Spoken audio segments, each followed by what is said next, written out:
महिला सगळं करू तर शकते सर, पण तरी ती करत नाहीये. आणि तिने न करण्याचं कारण भरपूर सारे आहेत. म्हणजे ॲक्चुअली त्याला भरपूर कारणं आहेत. काही तिचे वैयक्तिक आहेत, काही बायोलॉजिकली फिजिकल काही रिझन्स आहेत आणि समाज याचा एक खूप मोठा वाटा आहे. तर खरं तर मला असं वाटतं, की महिलांची क्षमता ही आपण सांगण्यापेक्षा खूप जास्त आहे. बरोबर. पण अजूनही ते 100% पोटेन्शियल आलेलं नाही. आणि ते काय कारणं आहेत, काय नाही, तर मी फार काही सामाजिक स्तरावर बोलणार नाही सर. अ, मी खूप रिॲलिटीवर बोलणारी किंवा असं व्यक्तिमत्व आहे.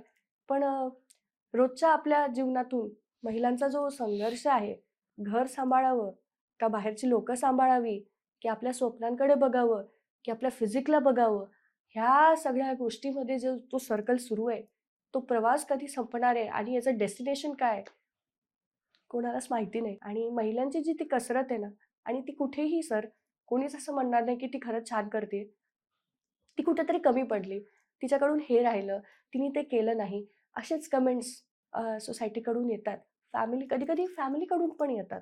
कारण स्त्री-पुरुष म्हणण्यापेक्षा सर, कुठल्याही व्यक्तीला दोन्ही बाजू सांभाळणं हे कठीण आहे. पण आता स्त्रिया ते करतायत, ती चांगली गोष्ट आहे. त्यांना खरं पाहिलं तर सर आधी जेवढ्या स्त्रियांना सपोर्ट पाहिजे होता ना, मला असं वाटतं की आजच्या काळामध्ये त्याच्यापेक्षा जास्त सपोर्ट लागेल. माझं हे थोडं बोलणं कॉन्ट्रोव्हर्शियल असेल, पण I think especially the women who are working, they might agree to the fact. कारण आता त्यांच्या अपेक्षा वाढल्यात आणि त्यांच्या अपेक्षा समाजाकडून सुद्धा वाढल्यात. त्यांच्या अपेक्षा आपल्या पार्टनरकडून सुद्धा वाढल्यात. त्यांच्या अपेक्षा आपल्या परिवाराकडून सुद्धा वाढल्यात. तर मला असं वाटतं, की आता खरं तर समाजाने अजून येऊन सपोर्ट करायला पाहिजे.